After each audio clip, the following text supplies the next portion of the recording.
1,500 years ago, everybody knew the Earth was the center of the universe. 500 years ago, everybody knew the Earth was flat. And 15 minutes ago, you knew that people were alone on this planet. Imagine what you know tomorrow. Savage! You learn the job of the man above you, and you teach your job to the man below you in rank. That goes for every man in this outfit, understood? Yes, sir!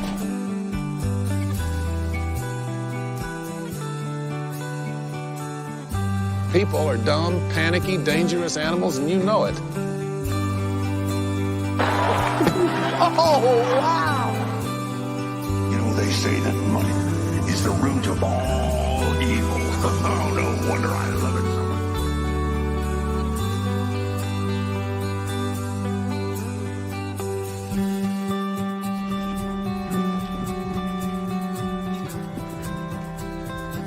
much. No way.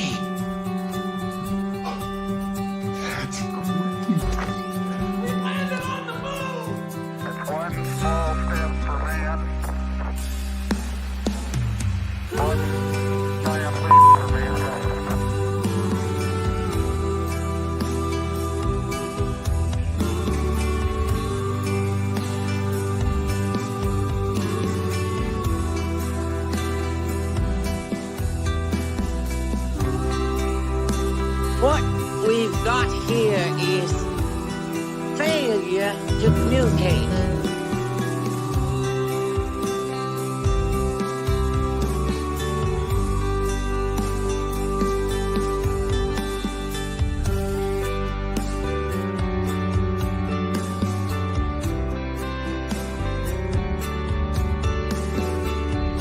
Landing under fire, gentlemen.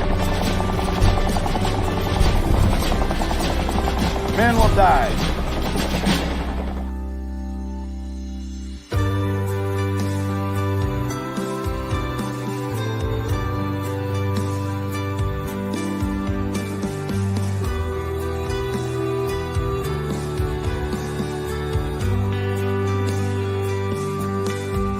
Are you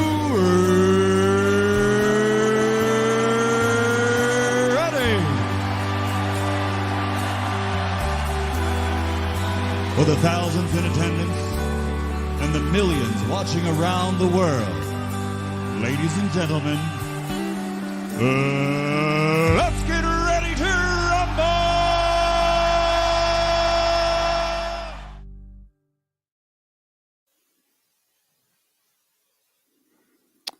All right. Hello, everybody.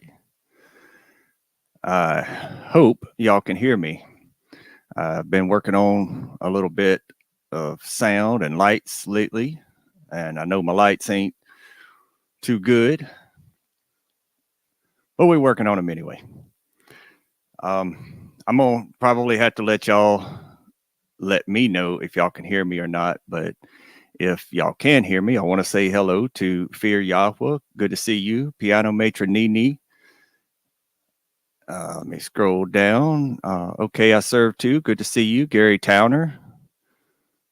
Good to see everybody. And thank you about the intro. Yeah, I didn't have a chance to work on the intro any. I ran out of internet, but I did come up with an idea. I'm gonna try to work with for a few weeks until I can start getting a little income. It takes about $10 to do one of these live streams. It about 2 to 3 hours worth of internet, I guess. I hadn't really tested out the total length I could do, but I doubt I'm gonna be doing any 3-hour live streams anyway. Last week, I need to apologize for the way I ended the stream. I made a mistake. I was going to go to select the outro and play it, and I ended up hitting the end stream button, and I wasn't thinking, or at least I wasn't thinking straight, and I ended up hitting the button that ended the stream, and I'm sitting here looking at it like, what did I just do? oh my gosh, I did not mean to do that. But I do apologize for everybody for just ending the stream abruptly like that. I really didn't need to be on stream on camera there at the moment anyway. Had some had some pretty heavy thoughts going through my mind, but anyway, I apologize for that. I restarted, I guess. I don't know how you could really put that. I started writing a book about a year ago. And as a matter of fact, I finished a rough draft of it. And what I did was I wrote that one. I wrote that one in a notebook. And what I'm doing now is going back and typing it and doing some editing and kind of putting in some things that I left out that I just didn't really feel like taking the time to write while I was writing it down because I had other stuff on my mind.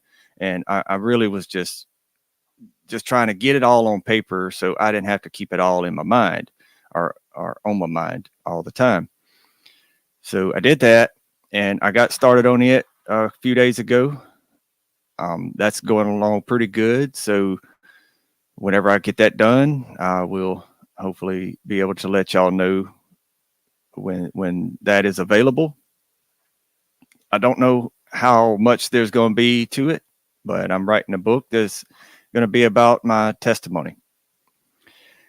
I've tried to record me just telling my testimony 3 or 4 times now, and it just doesn't work out. It's like I'll get so far into it, and then I'll remember, oh yeah, I need to go back and talk about this particular thing or something like that. So it's coming along a lot easier to me just to write it all down and type it out, because then whenever I do go back or whenever I do think of something that I need to add to the book, I can just go back there and add it in. You know, I don't have to find another sheet of paper and number it and all that stuff and then hope that I keep it in the right spot. So it's becoming it's a good bit easier typing it out. And yeah, I'm pretty excited to be getting that out, to be honest with you. I've kind of told portions of my testimony here and there, things about my life in the past and stuff like that. But the portions just don't really do much justice to it. At least I don't feel like they do. So I want to put it all out there in the open and get it all out there, because there's quite a bit to it. Let's see. I had mentioned last week about trying to get a job. I talked to the person yesterday, and they have started going over applications. So maybe the next couple of days I'll hear something. But I'm gonna start pestering them now. Let's see what else is going on. I had a pretty rough time typing some of the portions of this book, and I have to talk about my mom a little bit, and those were kind of tough to talk about, and it got me thinking about faith. And we hear about faith all the time. It's you know, through faith we're saved and all that stuff. That's not what I'm going to cover tonight, but it did get me to thinking about faith. I remember my mom, one of the main things that she wanted to do was to see again and to walk. And she was determined. She was determined to do those. She had faith, but she didn't get to do those things. That sort of shook my foundations a little bit. You know, it's like, well, if I have faith to do this certain thing or to get this certain thing accomplished, and then I look at things like my mom and see that she never did walk again, it sort of takes the wind out of you. You know, it sort of knocks you back a little bit, kind of put me in my place. And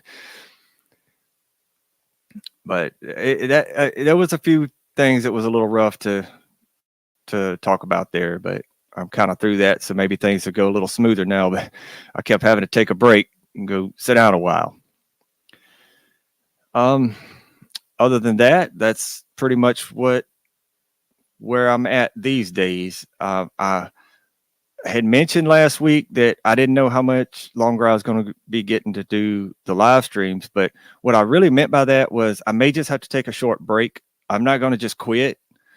I want to let everybody know that, it's just a kind of difficult to pay for all of it, and when it's not bringing in any income at all. I don't care about the income. I don't care. It's the message that I want to share with folks. This. I went to, well, my aunt went to work and I went with her today. She works at a library, and I went up there to use the internet and try to catch up on a few things. I made a short video. I hadn't posted it yet. And while I was there, somebody came in. We got to talking about scripture and about different preachers and things. And it was pretty cool. The fact that this guy that came in there, his name is Jerry. He was talking about how the preachers in all the churches he had been to just left a bad taste in his mouth. Basically, it's like they didn't cover the things that he wanted to cover or talk about the things that he thought that they needed to be talking about. And I was in it 100% agreement. Now he said he wasn't very technologically advanced. I was going to invite him to the show, to the live stream. However, he wanted to do a little more reading, but he did say that he wanted to contact me and go over some things that he and I had talked about at the library today, which was a real good conversation. And I think that he is actually seeing some of the things that the preachers are teaching as faulty, or I hate to really say that they're lying, because I don't think they know that they're lying. They went to seminary and they're teaching what they were taught to teach. Now, I can't necessarily blame the preacher himself in these churches, and we shouldn't either, but we should go to them whenever they're saying something that's not correct, and try to show them the correct thing to do, or the correct way to teach it. But the thing is, I have gone to these preachers and they just reject it. They get mad at me, or they want to fuss about it and argue and get real angry about it. They don't want to go back and look at it, because that's something they've been teaching their whole life. They don't realize that they've been teaching something incorrectly their whole life. But neither did we. That's the thing. We didn't know that we were learning incorrectly until we started looking into it for ourselves and started noticing things. Well, this don't add up here and that don't add up over there. Well, then when we start putting two and two together, we realize that pretty much all of the scriptures are being taught wrong today. And I'm really happy that someone like him and others, which, I mean, I know several people that's come out of the secular church organizations, but it's really a breath of fresh air around here for me, because there's not many people around here that will even question what a preacher or a teacher or a government official tells them. It's like when a cop pulls you over, they say, "Give me your license." Well, you don't have to give them your license. If you're not breaking the law, you don't have to identify. And the thing is when they get your license and they put you in the system, you just became a criminal. And I know I've mentioned this before, but that's how they keep their crime rates up in their city. That way they can get more federal funding. I want to welcome Mentally Divergent. Good to see you. Thank you for coming out. Thank you for coming by. The prison system, though, that they have, that's where they get their federal funding. And I watched a video the other night, and I wanted to share it tonight. It's about 5 or 6 minutes long, and it was the top 10 worst towns in Mississippi. Now, crazy enough, Gloucester wasn't one of them. which I kind of think is one of the worst towns in America, and as is Liberty, which is its neighboring town. But it was mentioned in some of the population in some of these towns, and they were around 800 to 2,500 people in these towns. But they also mentioned the crime rates. Out of the first five, the first five that he mentioned, four of them had zero crime, none, absolutely no crime in the whole town, no crime rate whatsoever. But he was talking about how impoverished they were and stuff like that.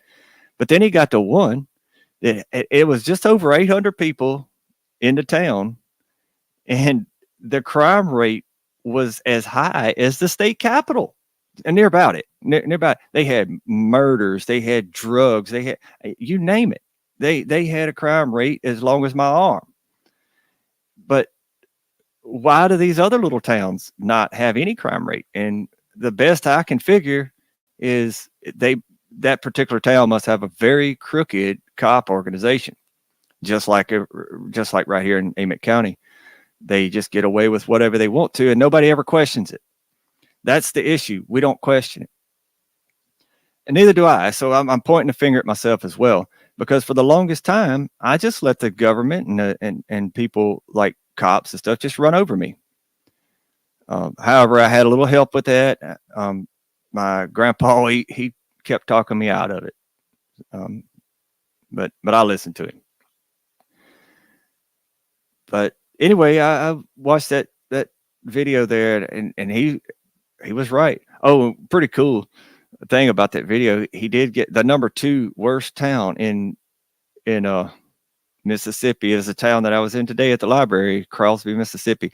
The guy, he was taking pictures of the town, right? He basically just stood at the crossroad where a city street crosses the highway. He just stood right there and took pictures of the whole town. All he had to do was turn. He never even had to walk through town.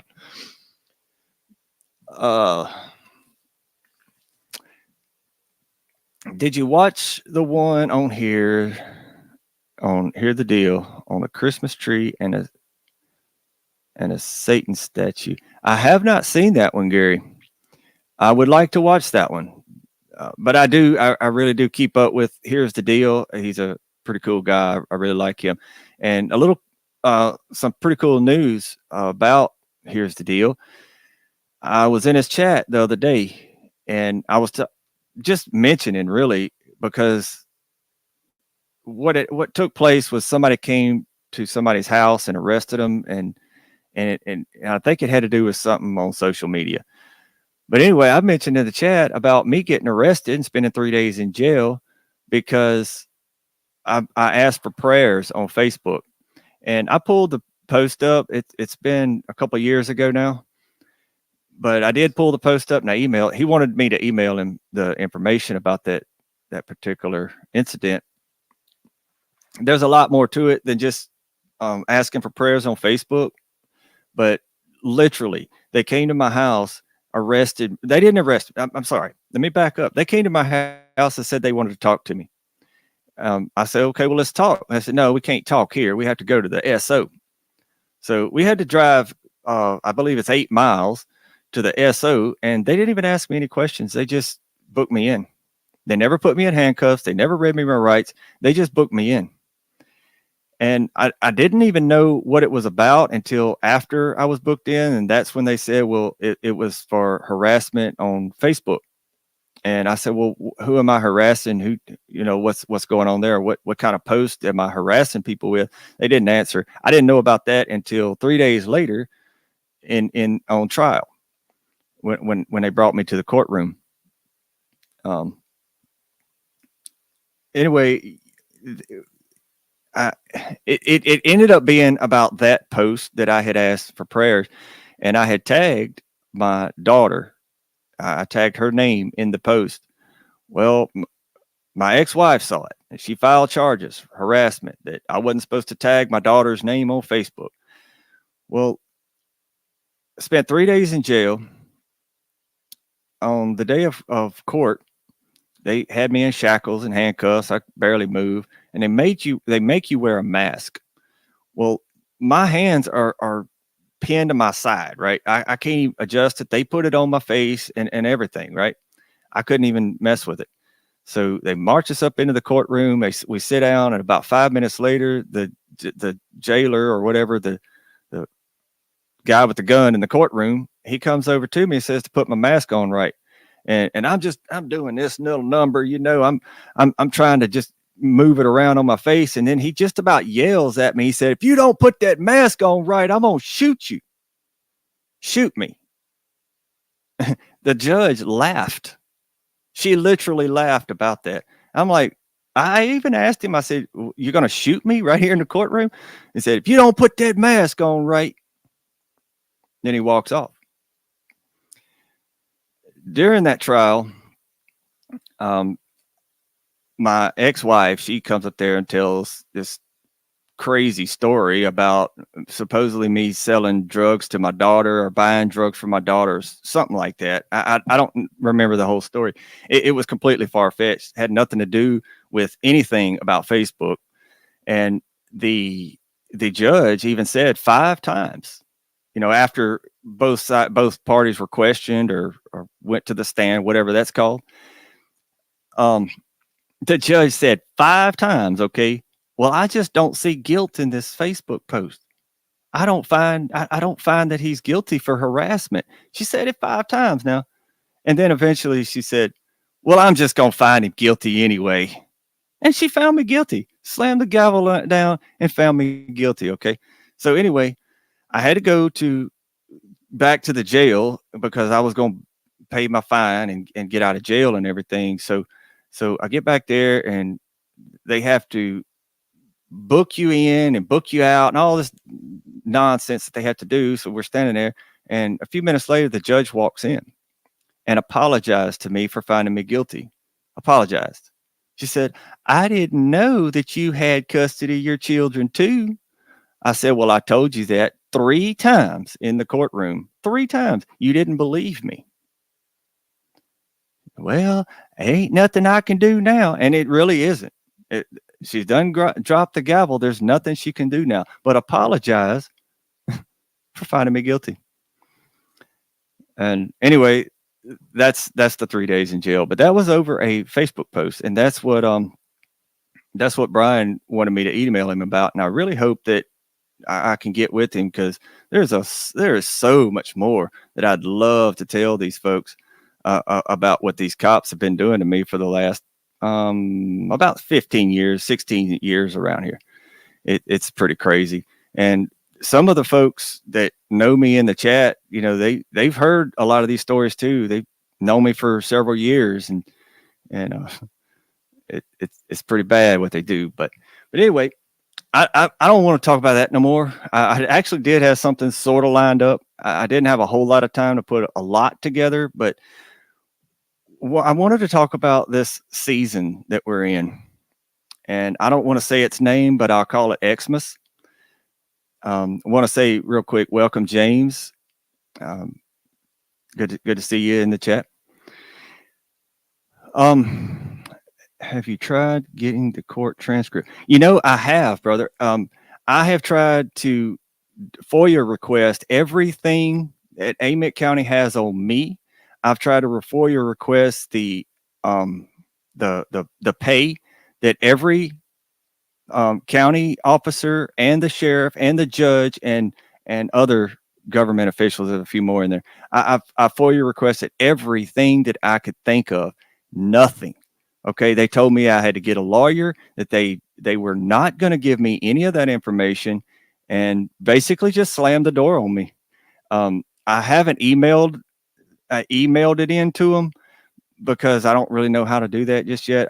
I did start trying to do that a few days ago. I think Friday. I started trying to figure out how to send them an email to request all the information, but I haven't done that yet. But that's a good question, and that's something else that they're crooked on. They don't give you any information. They don't give you nothing. As a matter of fact, when I was trying to get all the information about my mom's will and the court dates about that and stuff, they wouldn't give me any of that either. Nothing. Absolutely nothing. They kept telling me to get a lawyer. And then when I got a lawyer, finally, the day after they found out who he was, they found out his name. I have not talked to him since. And that's February the 2nd, or February the 1st or 2nd, maybe the 3rd, somewhere right there. It will be a year before I even heard from that lawyer. And I tried to give that dude $5,000 cash money. I sent him a text message. I said, I got $5,000 cash right now. I said, I need to retain you. Never answered back. I must have called 15, 20 times trying to get in touch with. No answer. No text message back. Nothing. He has disappeared. And it wasn't until the Amite County court system or judicial system found out his name. And he's not even from around here. There is no possible way that I would hire a lawyer from Amite County around here. They all go fishing together. They all go drink scotch together at Lake Mary. I mean, for crying out loud. There was one guy when another time I was in jail falsely. He was in jail for a 3rd DUI, and all the judge gave him was 10 days community service. He didn't even have to pay a fine. Okay. He did not lose his CDL license, and he was on his 3rd DUI. I've got 2 DUIs. One of them's real. The other one's fake. The other one's trumped up, but the second one is trumped up, but I lost my CDL for life. Okay. I cannot get a CDL back. And neither time, the first time I was drinking and driving the first time, pled guilty, everything. I was in my pickup though. Not in a commercial vehicle. And the way the law is written, it says that 2 DUIs in a commercial vehicle. Well, I don't own a commercial vehicle.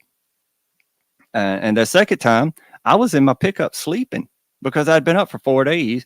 I made a trip from Brookhaven, Mississippi to Ingalls, Kansas, and run the cows off the trailer, turn around and come back to Brookhaven, got my pickup and started coming home. And I just couldn't stay awake no longer. So I pulled over and go to sleep. The next thing I know, I'm being pulled out of the truck saying, bringing me to jail. Somebody had cut my tires. I had 2 flats on my truck. And I didn't even know that I was being arrested then. I thought they were bringing me home because my truck was inoperable.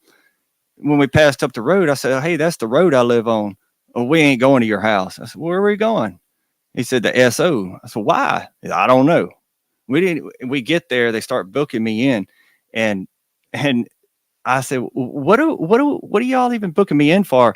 And the guy's like, well, I don't know yet. So he makes a phone call. He said, what am I booking him in for? And after he hangs up the phone, he said it was DUI. I said, what? I said, nuh-uh. I said, get somebody up here right now and give me a breathalyzer because I'm ready to go home.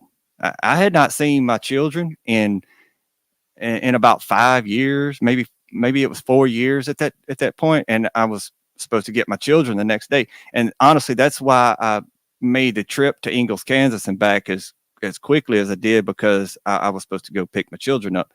And I was trying to hurry up and get back for that. And anyway, they never got anybody to test me. They never gave me a breathalyzer, and I'm sitting here requesting it. Okay, I'm begging them, get somebody up here to breathalyze me. They never did. So I hired a lawyer and everything, went to court, and the cop tells a story, the one that allegedly arrested me, which they never did. But he starts telling the story. He said when he walked up to my vehicle, there was a strong smell of alcohol, which was a lie. However, I did have beer cans in the back of it. And I did have unopened beers in the back of the truck too. But they were hot. I wasn't messing with them. I never would have drank those beers ever. But anyway, he said there was a strong smell of alcohol and told the rest of the story. So my lawyer asked him, he says, well, okay, well, you walked up to the truck. There was a strong smell of alcohol. I get that. Why didn't you give him a breathalyzer? He says, oh, I didn't think it was I didn't think he was DUI due to alcohol. I thought it was due to drug use. Drug use. I don't do drugs, folks. I hate drugs. Always have. But anyway, that's what he said. So my lawyer says, anyway, he contradicts himself on a stand. And before my lawyer could even ask another question, the judge says, you can ask him all the questions you want to. I've already made up my mind. And they had not even questioned me yet. They had not even put me on the stand yet. the judge had already made up his mind. Anyway, found me guilty on that. Sentenced me to 30 days. Well, the jailer knows me pretty well, and pretty much everybody up there knows me pretty well. I've been friends with him forever, like since I was 14. And anyway, the jailer, he says, I'm not putting you in the back. He made me a trustee.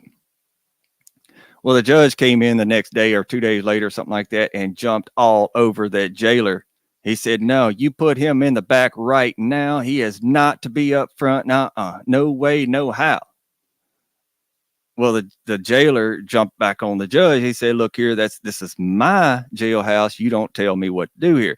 And he left me a trustee. But after the 30 days, which was actually 32 days, because the judge just didn't feel like letting me out after 30 days. He just didn't feel like it. You know, he was busy fishing or drinking or something probably. And anyway, I found out why I even had to go in jail to start with, why I was even found guilty. My boss at the time, he was actually going to just pay the fine and let me work it off for him because he needed me working for him. You know, he couldn't let me stay in jail for 30 days. He had done invested a lot of money into me and stuff. He needed me. So he was just going to pay the fine and talk with the judge that he's friends with and get him to let me out. And he was going to. The judge was going to just drop the jail sentence and all of that stuff as long as they got the money. But then my dad told the judge, you do not let him out of jail. He spends the entire time in there. So the judge did not let me out of jail because my dad told him, didn't ask him, told him to leave me in jail. That's when I started finding out just how powerful or just how much in control the Masons are around here, because my dad is the Grand Master Mason around here, the 33-degree Grand Master Mason, and he pretty much calls the shots. Now, why my dad would be after me like that, I don't know. I think he's always hated me, and that's going to be in the book. Now, I need to quit rambling, because we got a little bit to cover. Back to the season, the Xmas season. What's it about? Everybody's going to tell you, well, that's Jesus's birthday. No, it's not. The Messiah wasn't born in the wintertime. He was born in the fall. And pretty much every bit of research I've ever looked into has pointed to him being born either at or really close to the beginning of the Feast of Trumpets. Now, Rob Skiba, I don't know if he actually did it. He probably did. He did a lot of research, but he went back on the star patterns. And when it comes to, I believe it's Isaiah 9.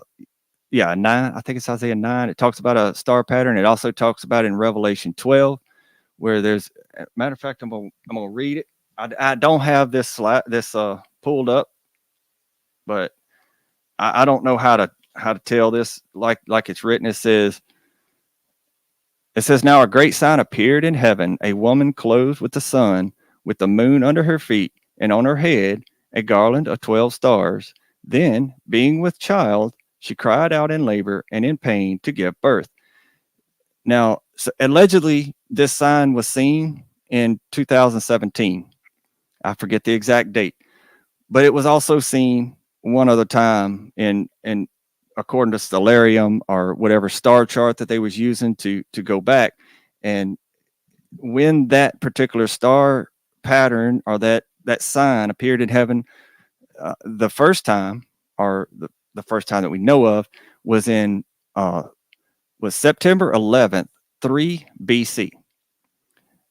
Now, it just so happens that according to the Gregorian calendar, that September 11th was very close to, if not the beginning of the Feast of Trumpets.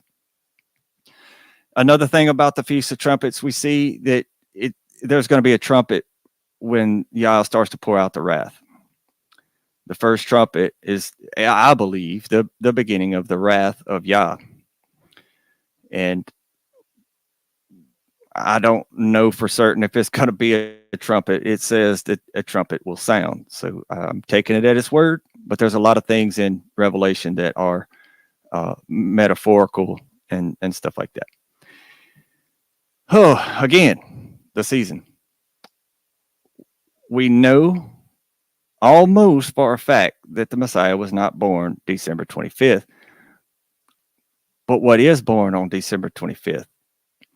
It is the winter solstice in the northern hemisphere.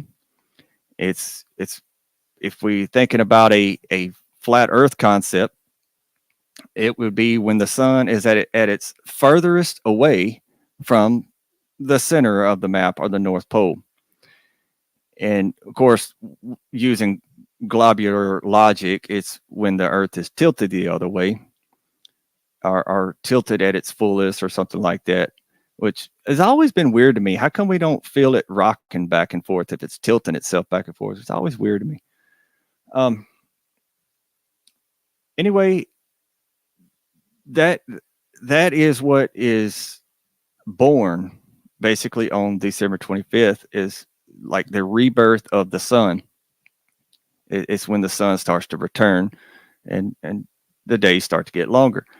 Now, let me see if I can remember how to do this. I'm not going to be able to see the chat for a little while, y'all. Maybe not. I don't know. All right. Now, I did look up Christmas, but there's so much to read there and so many things going on there that I said, well, I'm just going to skip that because we'd be here all night reading that. And I wanted to get to the a few of the more important things about Xmas and some of the different aspects of things people use. I got an idea. 1 second. Let's see if this works. Did it? I can't tell. Okay. Yeah, I think it worked.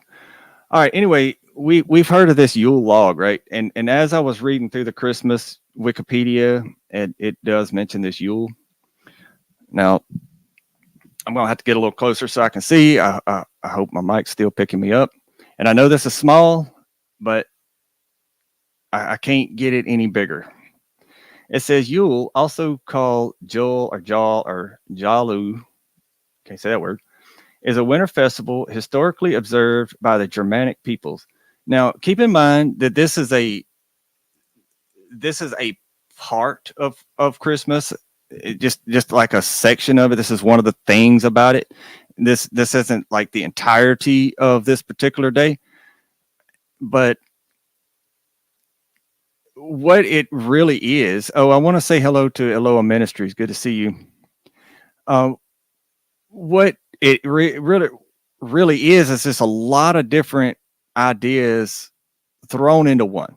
It's just a bunch of different religions celebrating their God on this particular day, and that's where we get our lights and our Christmas trees and our decorations and the wreath and this Yule log and different things of that nature. But anyway, let me keep reading.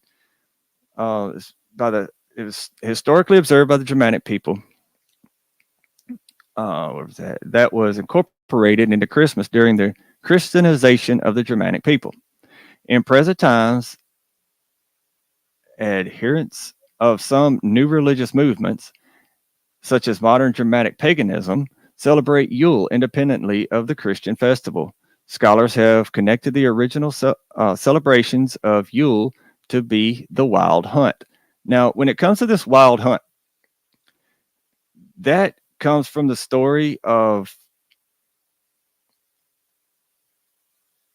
it's going to be Osiris, but I think it is I can't think of the dude's name right now, the son of Zeus. We are going to talk about it here, but he's Hercules. That Hercules killed a wild boar, and that's what this is representing. It's like paying homage to Hercules for killing that wild boar, but he's known by a different name here. Where was that? the Wild Hunt, the god Odin. We're going to get into who Odin is in a little bit. And like I say, I wish I could share the YouTube video. I have found something that is, I don't know, pretty scary looking about Odin. However, I am going to do a full study on this particular topic eventually, and I'm going to include it in it. And the heathen Anglo-Saxon, well, it says Mother's Night, and I can't pronounce that name. Morgenit something. The term Yule and The term Yule and cognates are still used in English and the Scandinavian language, as well as in Finnish and Estonia, to describe Christmas and other festivals occurring during the winter holiday season. Furthermore, some present-day Christmas customs and traditions, such as the Yule log, Yule goat, Yule boar, Yule singing, and others, may have connection to other pagan Yule traditions. I'm not going to read this etymology right there, but I'll read a little bit about the rest of it here. It says, the word is conjectured in an explicitly pre-Christian context. Now, I want y'all to keep that in mind, this pre-Christian context, because this particular, I don't even like to call it a holiday, because it's not a holy day. It's an unholy day. Absolutely. It is 100% an unholy day, but I don't like to use that word there. Where was that? The word is conjecture in especially pre-Christian context, primarily in Old Norse, whereas it associated with Old Norse deities, among many others. See list of names of Odin, and we might even look at that too. The long-bearded god Odin bears the name the Yule One. Sorry, I can't pronounce these Germanic names and stuff like that. In a grip composed in the 12th century, Joel is interpreted as coming from one of Odin's names, Jolnir, closely related to Old Norse Jonar, a poetic name for the gods. In Old Norse poetry, the word is found as a term for feast. Example, Huggins. Now, it is a feast. Yes, Xmas is definitely a feast, and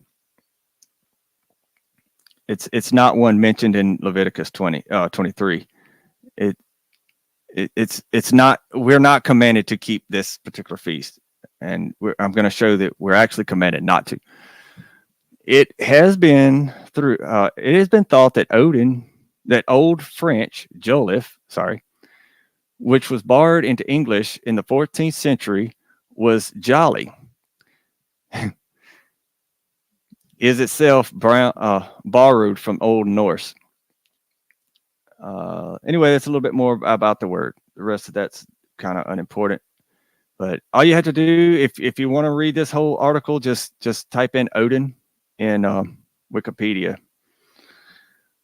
Yule is attested early in the history of the Germanic peoples. In the Gothic language calendar of the 5th, 6th century CE, it appears in the month named Fruma or Julius. And in the 8th century, the English historian Beattie wrote that Anglo-Saxon calendar included the month Giola or Giuli. Sorry, I'm terrible at those names. Corresponding to either modern December or December and January. Now, I want to say something about the names of the months of our calendar, of the Gregorian calendar. They are all names of pagan gods or deities, and their feasts or something after that. Maybe not every one of them, but most of them are. These particular ones are December and January are named after pagan gods. Says while the Old Norse month name Ylri is similarly attested, the Old Norse corpus also contains numerous references to an early event by the Old Norse form of the name Joel. In chapter 55 of the Pros Edda book, can't say that word, can't say it. Different names for the gods are given. One is Yule Beings, Old Norse Jolnir, a work by the, can't say that word, that uses the term in the quoted, is that uses the term is then quoted. Again, we have produced Yule Beings feasts. Our rulers' eulogy. Like a bridge of masonry. I didn't notice that while ago. Like a bridge of masonry. I know that's talking about bricks, but hey, that's where the Freemasons got their name from too. In addition, one of the numerous names of Odin is Jolnir, referring to the event. Now let me scroll down just a little bit to make sure I'm not missing anything here, because I'm not going to read everything about this Yule season. Well, I might read this modern paganism here. Contemporary pagan religion, as contemporary pagan religions differ in both origin and practice, these representations of Yule can vary considerably despite the shared name.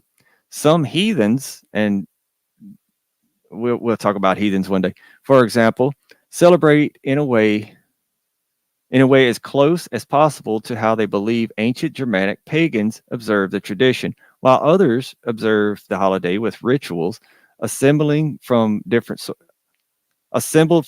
sources. Heathen celebrations of Yule can also include sharing a meal and gift giving. In most forms of Wicca, this holiday is celebrated as the winter solstice, as the rebirth of the great horned hunter god. Now, that great horned hunter god, that I don't know for certain. I have not heard him called that particular analogy before, but I'm pretty sure that's dealing with Nimrod. That's talking about Nimrod, because he's got 72 names and I don't know them all. Who is viewed as the newborn solstice sun. But see, that's the thing. This newborn solstice sun, that is Ra. That is who Nimrod is a representation of, or Ra is a representation of Nimrod. And for those that don't know who Nimrod is, he was the king of the world that ordered the building of the Tower of Babel. Okay, he was the one in charge of the entire world. He was a man that became a god, or godlike. I believe through genetic engineering. However, I don't know for sure. To finish this paragraph, the method of gathering for this Sabbath, scary, varies by practitioner. Some have private ceremonies at home, while others do so with their covens. And speaking of the covens, I was actually married into one. My ex-wife is a practicing, openly practicing witch, and so I don't know if her grandma's still alive or not. Probably is. Woman's gonna probably live to 150, but they are all openly practicing witches. They do not deny it. They don't hide it. They openly do so, and it's very well accepted in that area. Some members of the Church of Satan and other Levian Satanist groups celebrate Yule at the same time as the Christian holiday in a secular manner. But guess what? This Christian holiday is no different than Satan worship. It's the same God. Actually, it's not the same God. It's actually the son of Satan that we are that Xmas represents. Before I go to the next one, I see Chance C. Good to see you, brother. But I see all types of stuff. I want to go through here and read, make sure y'all don't have any questions. All the people worship Babylon. Nickname means slaying. What Nick mean? It's like I'm not sure. Nick mean is not sure what you're trying to say there, brother. And unless you're talking about like Saint Nicholas, which I'm gonna have to get into Saint Nicholas in a video that I'm working on, and he's an interesting character too, dealing with child sacrifice and what do they call that? Child trafficking. Yeah, that child trafficking stuff's been around for a while.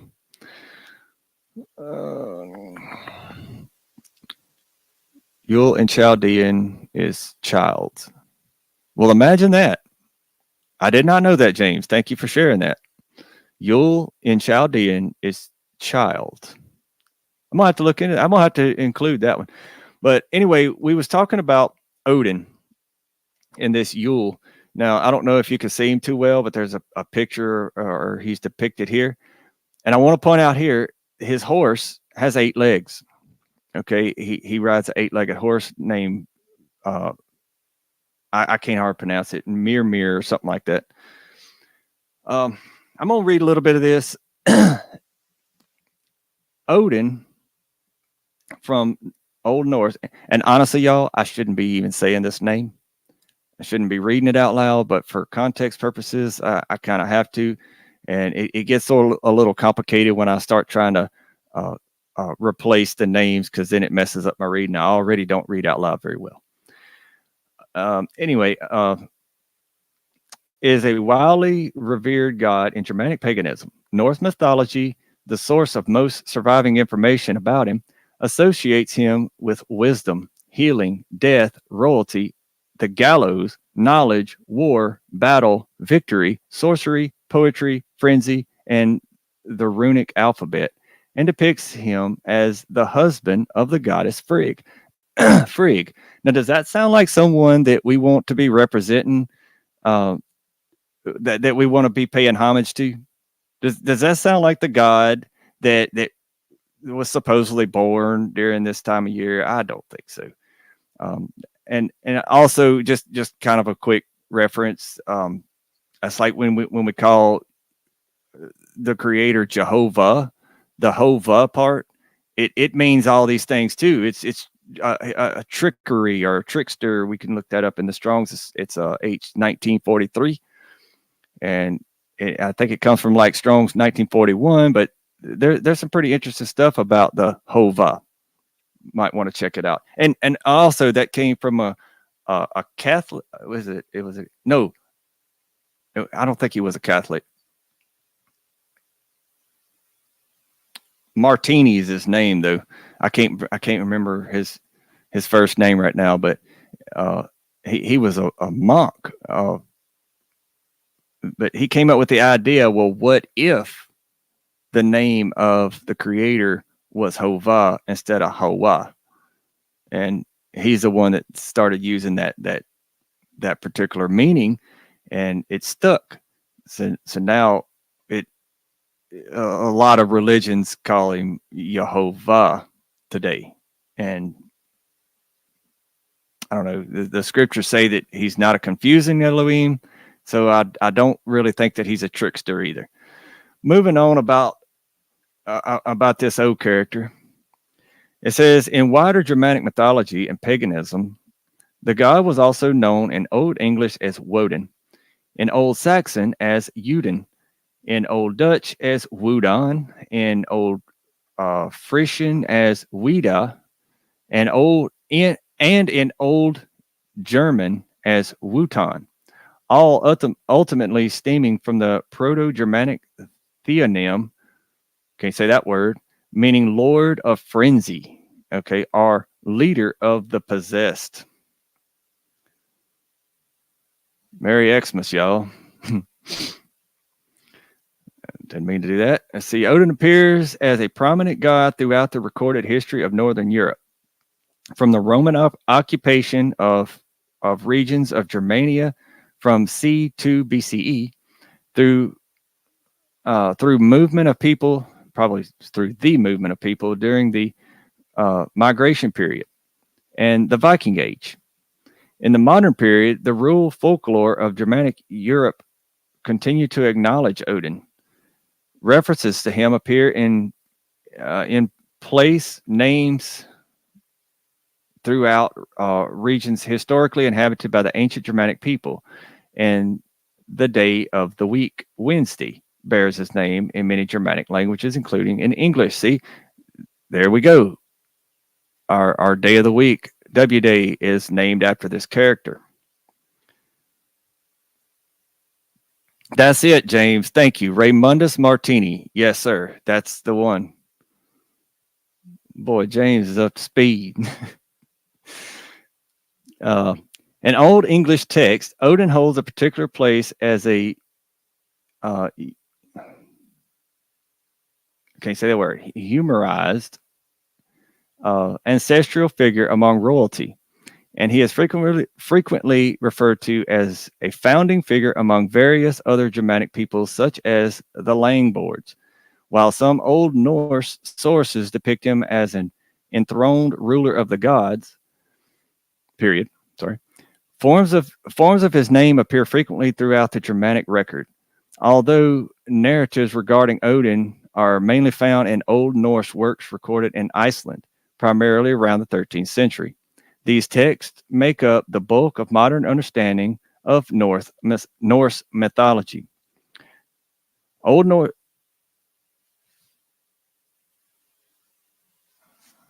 Sorry, I thought I heard somebody making some noise outside or something. Old Norse texts portray Odin as the son of Bestla and Bor, along with two brothers, Vil and Vi, and he fathered many sons, most famously the gods Thor and Balder. See, I never heard of Balder until I read this, but I had heard of Thor. Oh, and that's where we get our THURS day from, too. It's Thor. Where am I at here? I'm not going to read that part. I'm going to skip down to the next couple of paragraphs here. Odin is also associated with the divine battlefield maidens, the Valkyries, and he oversees Valhalla, where he receives half of those who die in battle. The Ingrid, whatever that word is, sending the other half of the goddess Freya's, whatever that word, I guess that's her last name.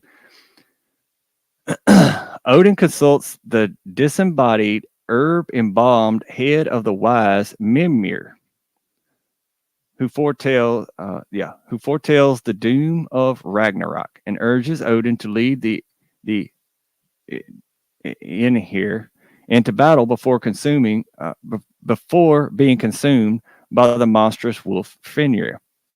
And if you've watched any of the movies, the Avenger movies, you'll see this playing out in the Thor movies. This stuff that movie came straight from stuff like this right here. They just depict it in a cinematic manner is all. In later folklore, Odin sometimes appears as a leader of the wild hunt, a ghostly possession of the dead through the winter sky. He is associated with charms and other forms of magic, particularly the Old English and Old Norse texts.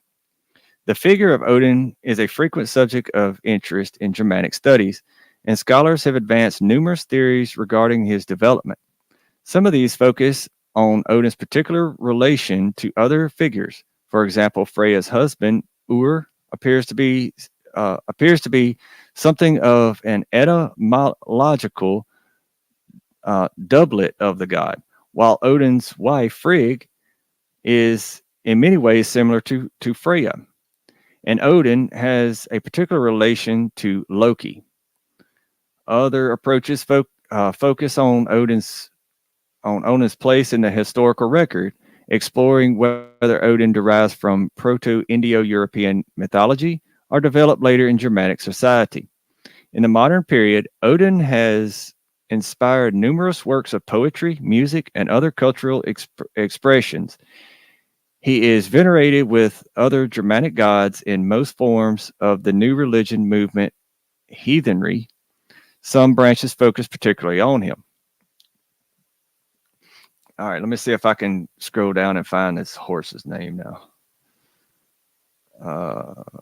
Here's the origin of Wednesday. It says the modern English weekday named Wednesday derives from Old English Wotan's Day, meaning Day of Wotan. Cognate terms are found in other Germanic languages such as Middle Low German, and Middle Dutch Wotenbach, Modern Dutch, whatever that is, Old Frisian, whatever those words are. Gonna skip all those hard words to say. All of these terms derive from late Proto-Germanic Wotan's Day, a collect of Latin miracle dies, Day of Mercury. Imagine that. I guess they got those what they call planets named after this day too. Modern Italian. I'm not gonna read the rest of that.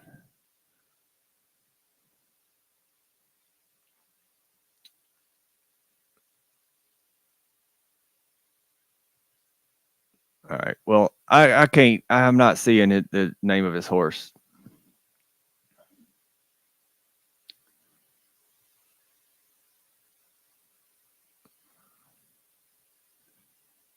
They've done added stuff to this. I'm looking for something in particular that I just saw the other day, but I'm not seeing this.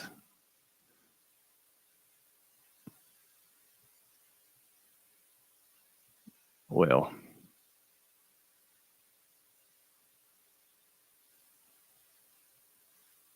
modern folklore, maybe it's under that. Local folklore.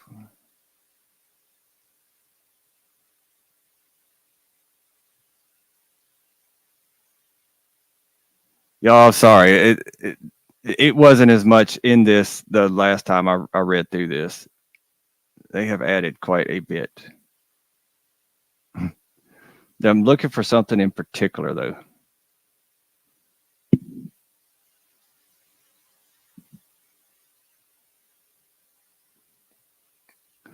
Maybe it's under modern influence.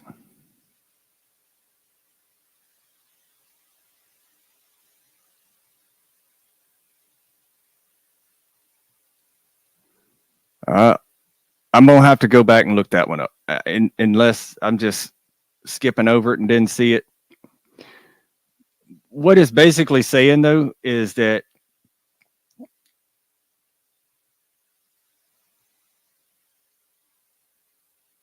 I might have found it.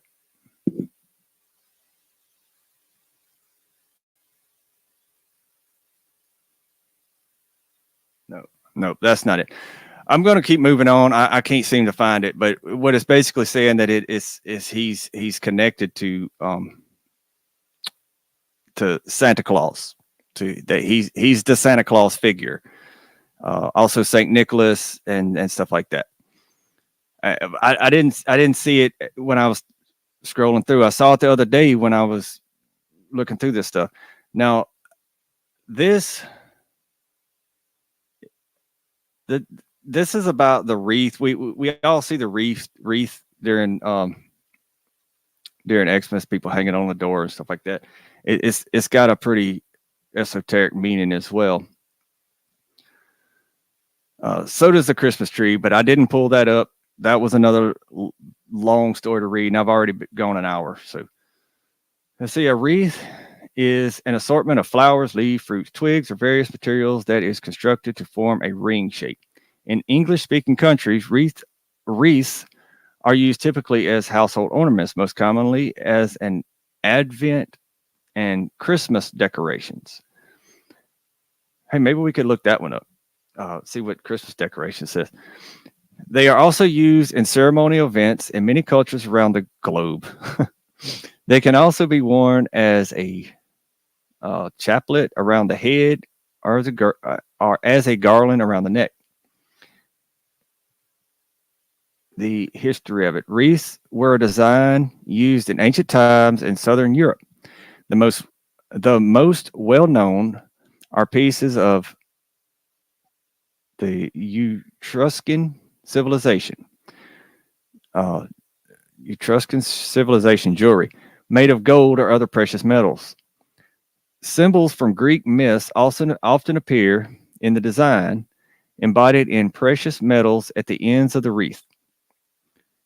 Ancient Roman writers referred to Etruscan coronas suitless, which were wreaths with their leaves sewn onto a background. These wreaths resembled a diadem with thin metal leaves being attached on an ornamental band. Wreaths also appear stamped in Etruscan, I guess I'm saying that word right, medallions.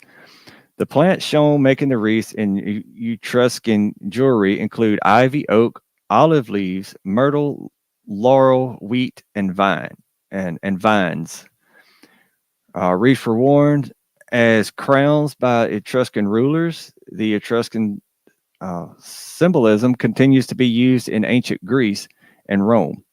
Roman magistrates also wore golden wreaths as crowns, as a symbolic treatment to their lineage back to Rome's early. I can't see y'all.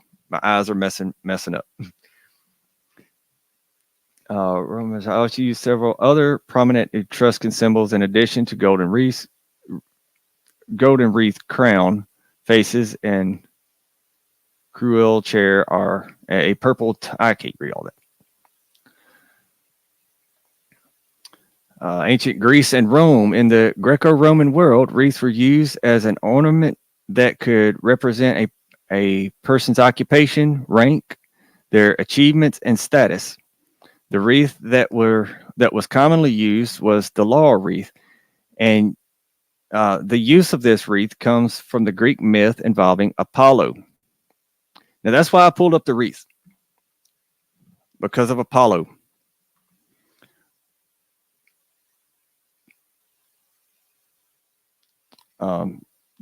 Zeus's son.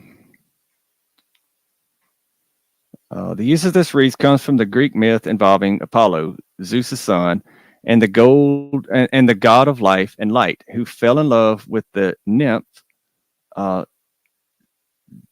Daphne, I guess. When he pursued her, she fled and asked the river god Peneus to help her.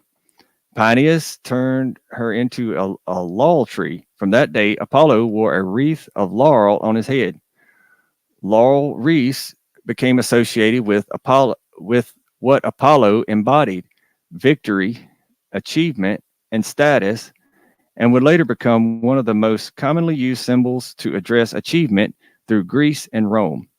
Laurel wreaths were used to crown victorious athletes at the original Olympic Games and are still worn in Italy by university students who just graduated. Another thing about these Olympic Games, and I'm not going to look that up, but I'm not going to pull that up, but that came from your Roman Catholic Colosseums. That we just call them the Olympic Games today. I wanted to tell you a little bit about Apollo. Here we go. Our Apollyon is one of the Olympian deities in classical Greek and Roman religion and Greek and Roman mythology. Apollo has been recognized as a god of archery, music and dance,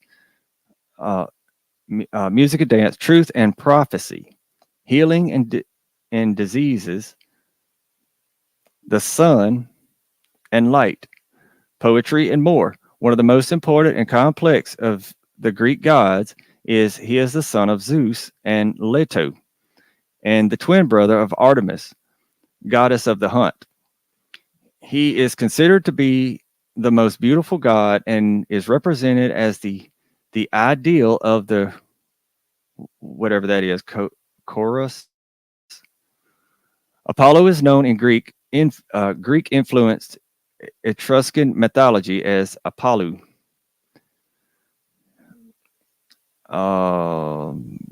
We can probably keep reading about Apollo but you get the idea. Is this the son of Zeus? Now, let's find out who Zeus is.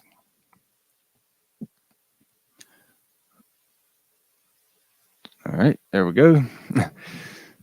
Zeus is the sky and thunder god in ancient Greek religion and mythology, who rules as king of the gods on Mount Olympus. His name is cognate with the first syllable of his Roman equivalent, Jupiter. Zeus is the child of Kronos and Rhea. Kronos is a titan, and I think probably a pre-flood giant that ate his own children. The youngest of his siblings to be born, though sometimes reckon the eldest as where am I at? The eldest as the others required disgorging from Kronos' stomach.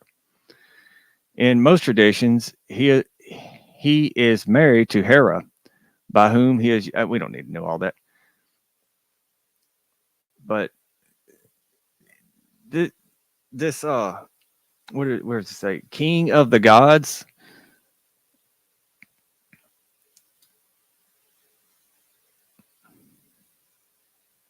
I don't need that. All right.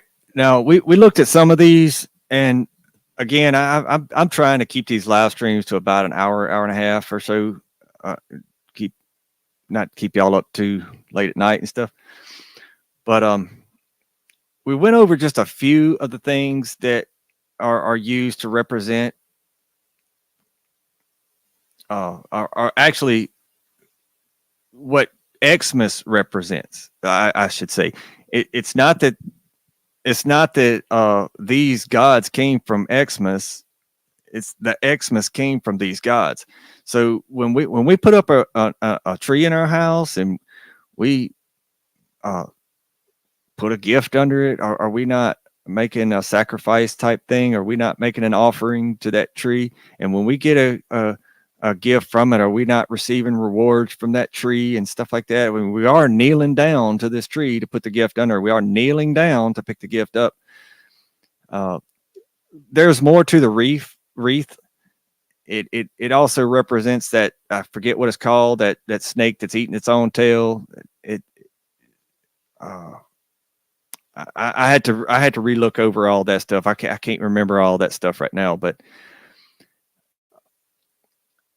all of those things, they're not dealing with the Messiah of the scriptures. As a matter of fact, they're anti-Messiah, anti-scripture, anti-Christ. And I've only pulled up one verse or one passage for tonight. Jeremiah tells us pretty clearly right here. It says Jeremiah 10, 1-5. It says, "Hear ye the word which the Lord speaketh unto you, O house of Israel. Thus says the Lord, let not the way of the heathen," and we mentioned that earlier. Learn not the way of the heathen, and be not dismayed at the signs of heaven, for the heathen are dismayed at them. For the customs of the people are in vain. For one cutteth a tree out of the forest, the work of the hands of the workmen with the axe. They deck it with silver and gold, and with gold. They fasten it with nails and with hammers, that it move not. They are upright as the palm tree, but speak not. They must needs be born. I might have pulled up the wrong translation. They must needs be born, because they cannot go. Be not afraid of them, for they cannot do evil.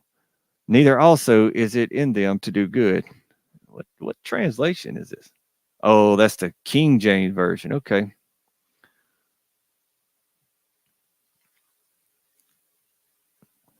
No wonder that was difficult to read. But I do like the New King James Version a little better.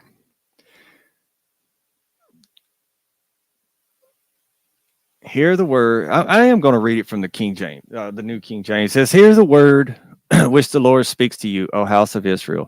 Thus says the Lord: Do not learn the way of the Gentiles. Gentiles are non-believers. Um, they're not what the church organizations teaches as someone that's not a Jew or not of the line of Judah. Gentiles are actually non-believers. They do not even believe in the Creator, or they don't follow Him. It says, "Do not be dismayed at the signs of heaven, for the Gentiles are dismayed at them. For the customs of the people are futile. For one cuts the tree from the forest, the work of the hands of the workmen with the axe. They decorate it with silver and gold. They fasten it with nails and hammers so that it will not topple. They are upright like a palm tree, and they cannot speak. They must be carried because they cannot go by themselves. Do not be afraid of them, for they cannot do evil, nor can they do good." Now, on that verse 5, I just want to point out that it's saying that they cannot do evil because they can't do anything. And that's what it's ultimately getting to. They can't do anything. However, let me get back to where I'm supposed to be here. However, we can do something. For example, if we are bowing down to these trees or putting these trees in our house, these idols, we are sinning. We are doing something. And I know this study doesn't go over very well with folks. It just doesn't. When people say, "Oh, you're taking Jesus out of Christmas," no, he never was in it. I'm just exposing who is in it. It's sun worship. It's Egyptian sun worship, y'all. It's horrible. It's sickening. You don't want to. I am going to put it in my video. I have to. I have to do it, but you don't really want to know what the Christmas tree really is or what it represents. And so like the Washington Monument, okay, it's the same thing. It represents the exact same thing. If we really get further into this particular topic, we're going to have to get into Easter too, because that's like the antecedent or the parallel to Xmas. It's just the rebirth of the same God, the same little G God.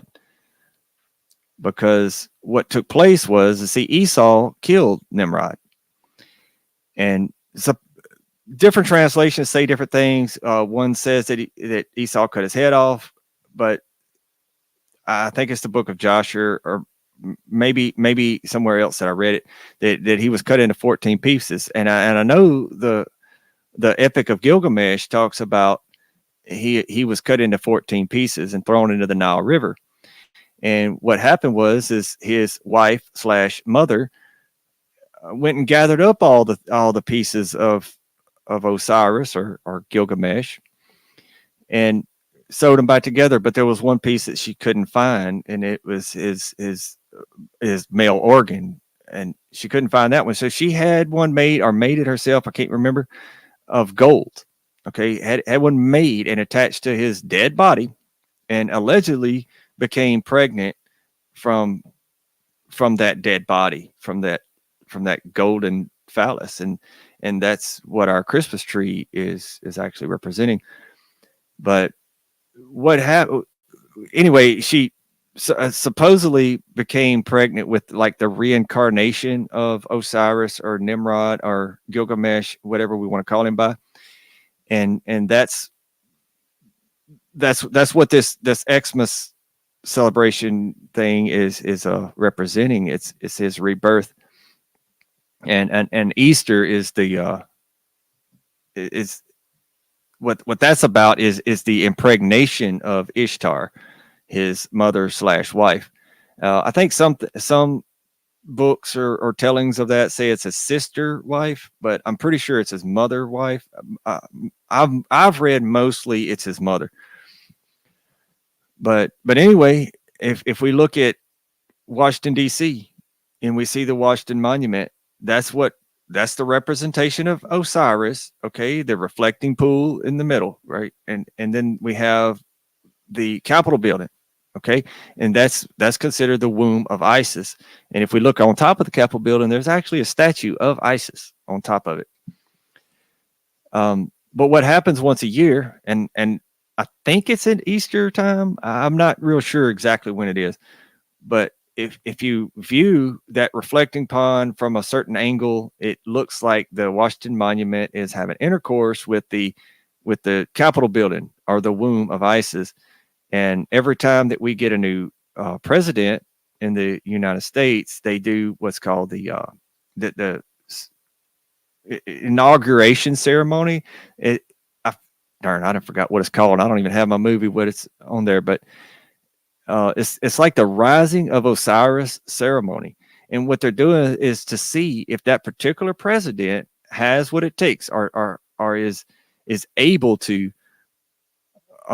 house the spirit of Osiris. They're actually doing a raising of the dead ritual in Washington, D.C. every 4 years.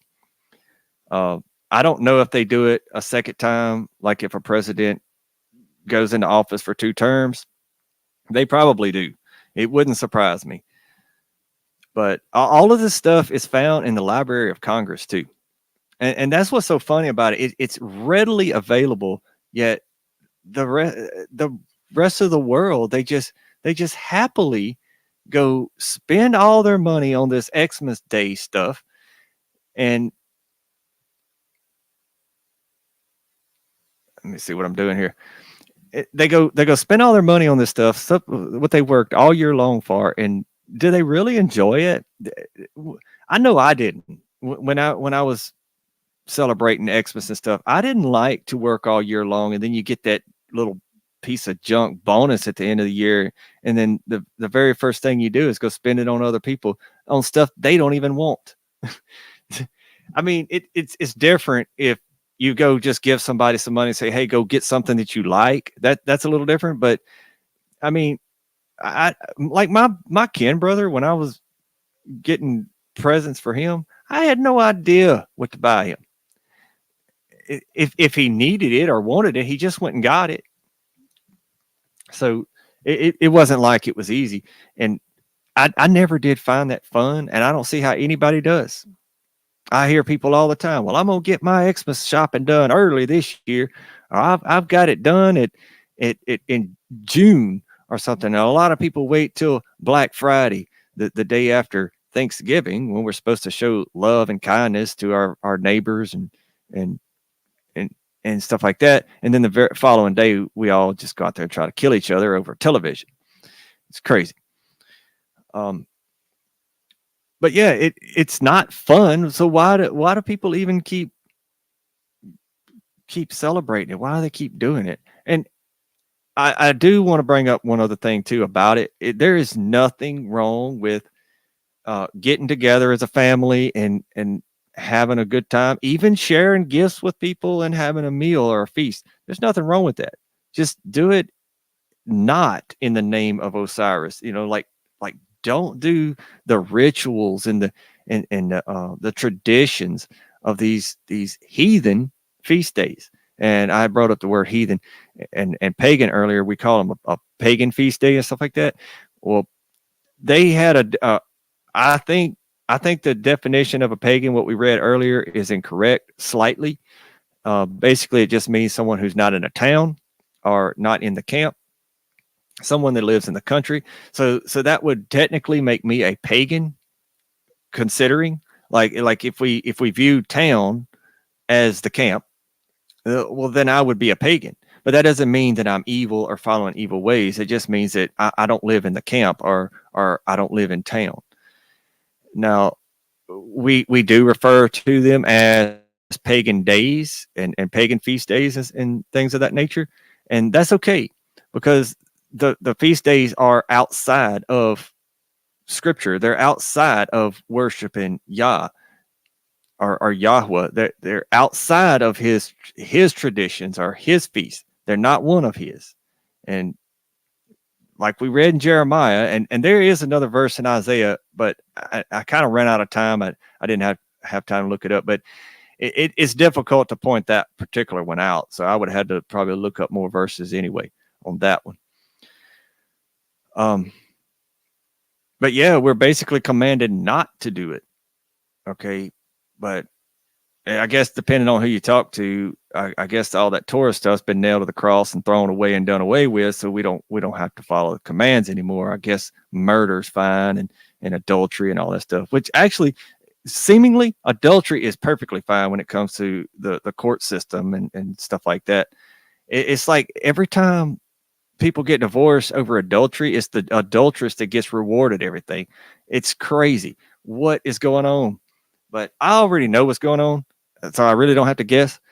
I know how evil they are, but why do so many people, with all the information that is readily available to us today, why do so many people keep following the Xmas traditions? Are they doing it on purpose? Are they doing it because they know which God they're actually worshiping? And they call him Jesus. Jesus is a title. Okay, that we can get into that one day. And I don't have a problem with the name Jesus or with the title Jesus, calling the Messiah Jesus. I have no problem with that. But whenever somebody does say Jesus or God, I do like to know which one they're referring to. If they're referring to the Messiah, cool. If they're referring to the Catholic Messiah, no, I don't follow that Jesus. I don't drink blood and sacrifice children to the other M word. But yeah, why do people do it? I can see the people doing it for not knowing. Okay, that's different. But people that actually know, they know that it's wrong and they do it. Last year, I actually made a Facebook post this year about it. I'm just not going to fight it on Facebook. It's pointless. Everybody gets upset with you when you mention Christmas, whether you're for it or against it. It doesn't matter. If you mention it, somebody's going to get upset with you. And when they get upset, they're not going to listen to you, anything you say. But anyway, last year, what did I post? Well, I lost my train of thought on that. But anyway, I did fight it pretty heavily last year on Facebook. And I know what it was. I was going to say when it came to Hanukkah. Now, I don't keep Hanukkah. I don't necessarily do that.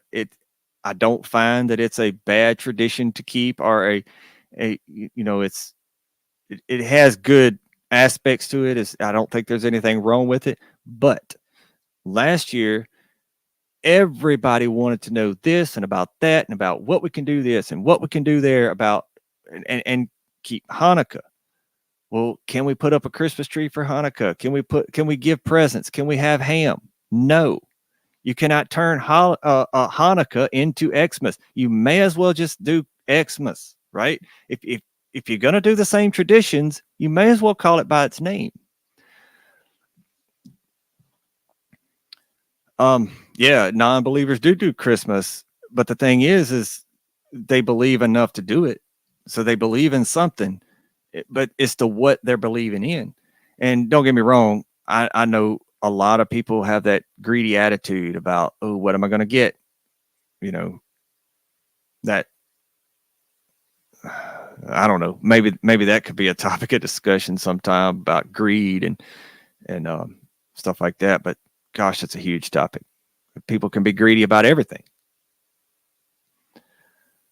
But yes, non-believers do Xmas too. But what gets me is the believers that do. How do we reach these folks? And how can we share the importance of not doing it? I mean, don't get me wrong. Okay, I'm not trying to say that it's just totally out of ordinary or just out of the way to wear a cross or to have a cross. As a matter of fact, I've got one on my wall right behind me.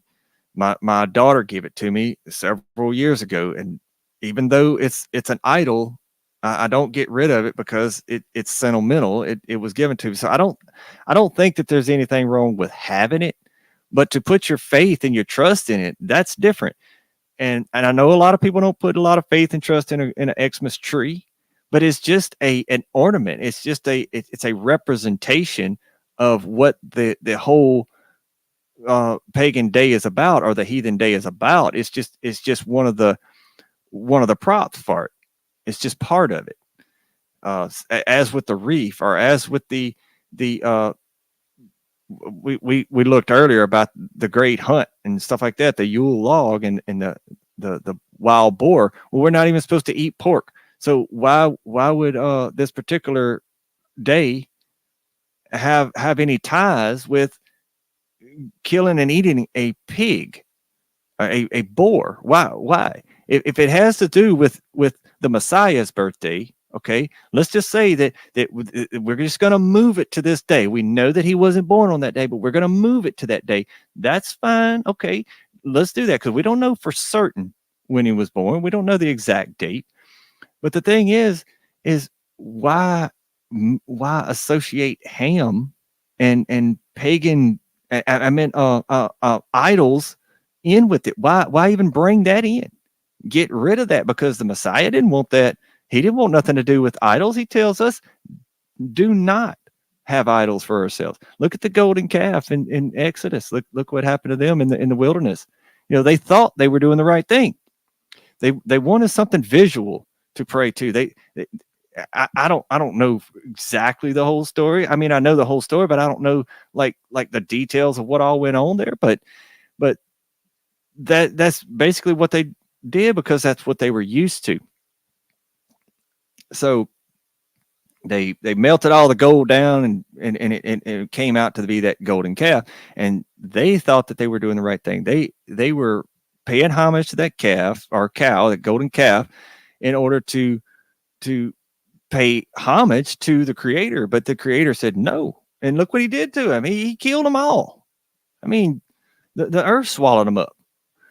Let's see what you say in there. I asked some believers if they would give the prophets, Messiah, our apostles, a plate of barbecue pork or shrimp after the resurrection, and I could see the gears turning.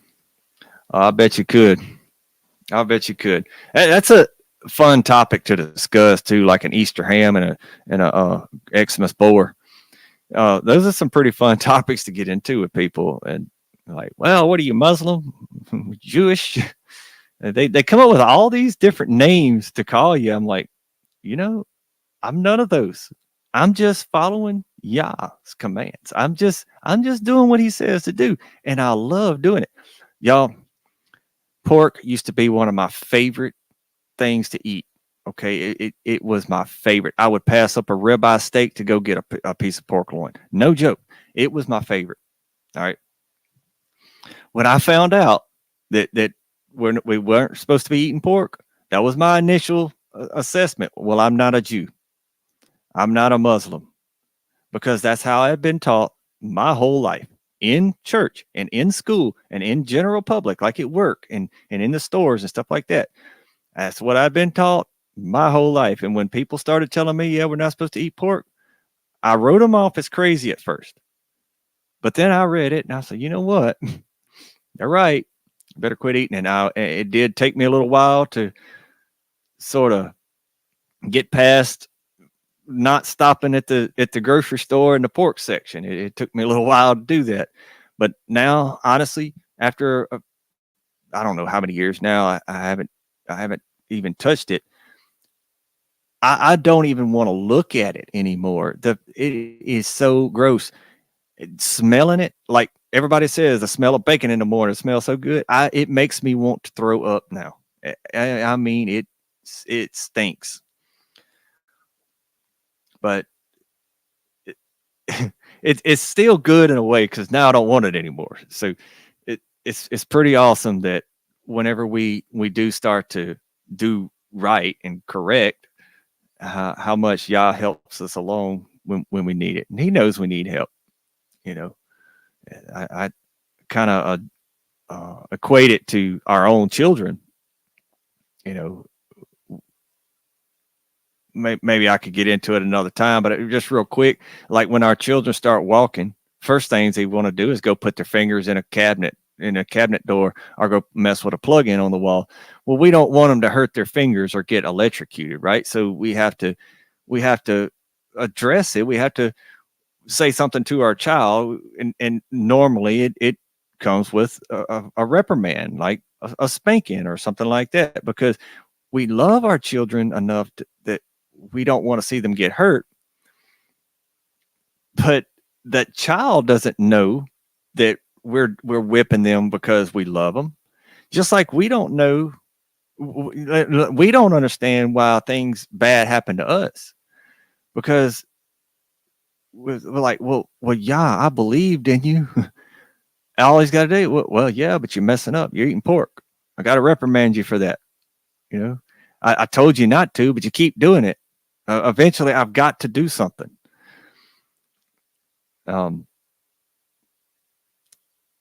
There is, it's usually where people start getting mad with Yah as well. Well, things start happening, and I mentioned earlier, like my mom had faith that she would see and walk again. Okay, she never did. Should she be mad at Yah for that? Probably not, because my mom didn't eat right her whole life, and even after I told her, she loved her shrimp, she loved her catfish, she loved her pork and stuff. She just never did.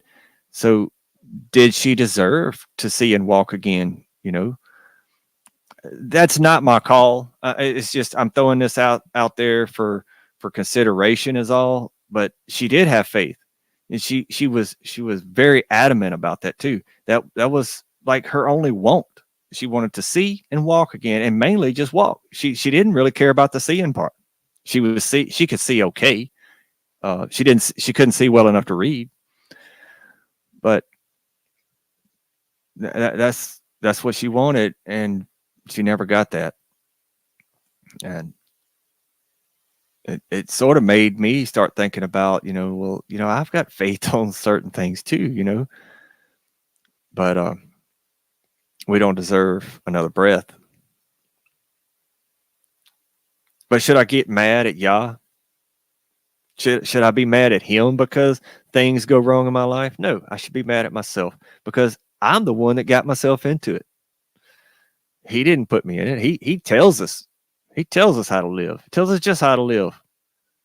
I mean, there's 5 books in the Bible that gives us like very clear, in-depth instructions of how to live our lives. And if we do that, then our life will be good. But if we don't, well, we're going to have to be punished. And don't get me wrong, sometimes I cry and get upset and mad and angry and stuff like that about things that's going on in my life. And I'm like, well, I'm trying to do it. I'm doing the best I can. But then I stop and think, I wasn't doing too good yesterday or last week. I deserve what I'm getting. But another thing that I have found out about that, though, is when we do consider the quote unquote bad things that happen to us as being good, as well as loving correction, or correction in love, then we don't really look at the bad times in our life as being quite so bad anymore. Like, for example, if our electricity goes out, first thing we do is, oh, but what if we say, oh, yay, the electricity goes out. Now I can go read the Bible, and it's super quiet in here. And now I can really know what I'm reading, because now I don't have the air conditioner going, or the refrigerator, or the television making all this noise distracting me. And honestly, when it gets quiet like that, if you got nothing running and you start reading, you can actually hear the Holy Spirit speaking to you at times. It's almost audible. It's pretty cool. So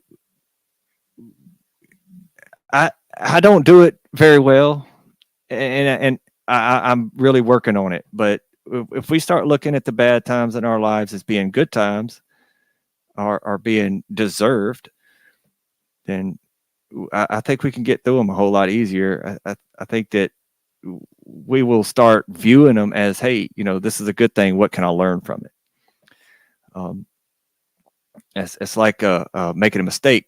Is it really a mistake if we learned a lesson from it? And if we learned a lesson from it, are we ever going to make that mistake again? So I've got a lifetime. I've got at least 40 years of reprimands, of being punished for the things that I've done in my life ever since I was growing up. I worshipped idols. I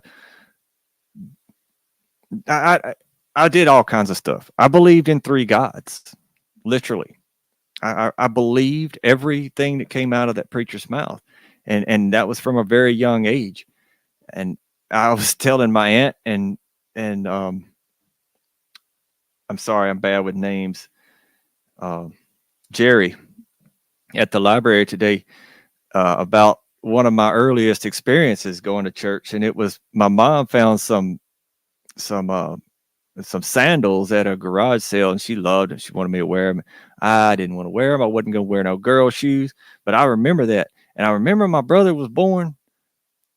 I don't know how old he was, but he was just barely born, like a few months old at best. So that would have made me 3, like barely 3, or if not 3, I was just about 3. And I remember that day like the back of my hand. Hated those shoes, never wore them again. Even told my dad on mama when I got home. I think I even told my grandparents on her too. But she didn't make me wear no sandals no more. But that's the thing is, I remember that, and that was a bad experience. I remember the good experiences even more. I don't know how to tell them any better. They're pretty boring anyway. I sat in church and drew on the program, drawing trains and stuff. But the thing is I was listening. Even though I was drawing, I was listening to the preacher. Half the time I didn't know what I was listening to, but I heard him talking, and I was listening. I was interested. Anyway, we can get into that another day, because I could talk for days on going to church and wishing that I would not have. But I'm glad I did too, though, because now I kind of see all the things that they do, the things they teach that are false. So it did give me a good example, I guess, a good example of things to look for. Look up strict scriptures that mention the will of Yah. Interesting. I'm gonna have to check that out. Appreciate you for sharing that. Well, y'all, I've kept y'all here for an hour and almost 45 minutes, so I'm gonna probably let y'all go. I didn't share anything in the description as far as the Discord server, but I think I don't know. I don't know if James, I don't know if you're on Discord or not, but what I'll do is I'll do it right quick. I might can do that just real quick, but I'll share the link in the chat to the Discord server if anybody wants to join there, if I can figure out how to get to it. I'm gonna get to it eventually. I got to get this here we go, this mixer out of the way. There we go. Discord. Yeah, and I'll share the link in the Discord server as soon as it gets finished updating. And if anybody would like to join there, we would love to have you. And I'm going to jump on here for a little while tonight. And like I say, it's updating, so it's going to take me a minute to get the link. But I'm trying.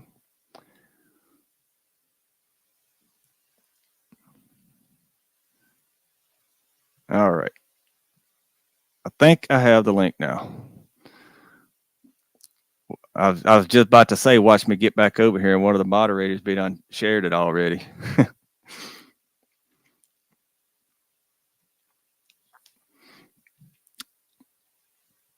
But anyway, I want to thank everybody for coming and hanging out tonight. Really enjoyed seeing y'all and kind of getting to see what y'all have to say about the things and y'all. James knows the stuff when it comes to this Christmas stuff. It's been a pleasure to have you in the chat there. I don't know if you're new to the channel. If you are, welcome, and hopefully you come back next week. I try to have a live stream every MON day starting at 7, and that's gonna be kind of up for grabs here for a couple of weeks probably. But I will get back to being on track as quickly as I can and as soon as I can and as best I can. I did make a short video today that I'm going to be uploading. There's a few more things that I want to put on it, so that'll probably be tomorrow. But it's tough to make videos when you don't have internet to do it with. But that's coming, y'all. Y'all don't worry.